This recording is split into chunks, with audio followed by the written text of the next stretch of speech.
Hello dear DCT aspirants, welcome to you ask I solve.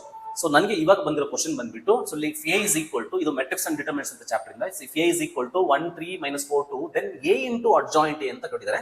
So ಅದು 2x2 matrix ಕೊಟ್ಬಿಟ್ಟು A into adjoint A ಏನು ಅಂತ ಕೇಳ್ತಾರೆ.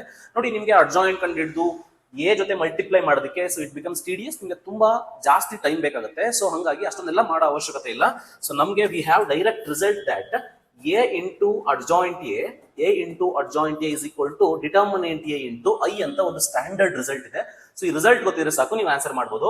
So just find the determinant of this, of ಆ matrix ನ determinant ನ ಕಂಡುಹಿಡ್ಕೊಂಡ್ಬಿಡಿ. So what is the determinant of that matrix?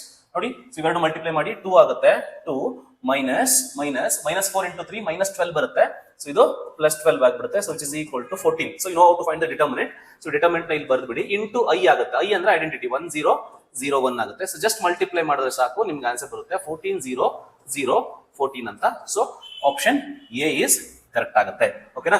So ಹಾಗಾಗಿ ಇಂಥ ಶಾರ್ಟ್ ಕಟ್ಸ್ ನಿಮಗೆ ಗೊತ್ತಿರೋದ್ರಿಂದ ನಿಮಗೆ ಟೈಮ್ ಸೇವಿಂಗ್ ತುಂಬಾ ಆಗುತ್ತೆ ನಿಮ್ಮ ಎಕ್ಸಾಮ್ಸ್ ಗಳಲ್ಲಿ, that too in competitive exams ಅಲ್ಲಿ. Thank you so much for watching. ಇದೇ ತರ ನಿಮ್ಗೆ ಏನಾದ್ರು ಡೌಟ್ ಇತ್ತು ಅಂತ ಅಂದ್ರೆ, ಸೊ ನಿಮ್ಮ ಕ್ವಶನ್ ನನ್ನ ವಾಟ್ಸ್ಆಪ್ ನಂಬರ್ಗೆ ಸೆಂಡ್ ಮಾಡಿ, ನಿಮ್ಗೂ ಕೂಡ ಒಂದು ವಿಡಿಯೋ ಸೊಲ್ಯೂಷನ್ಸ್ ನ ಕಳಿಸ್ಕೊಡ್ತೀನಿ. Thank you so much. Bye.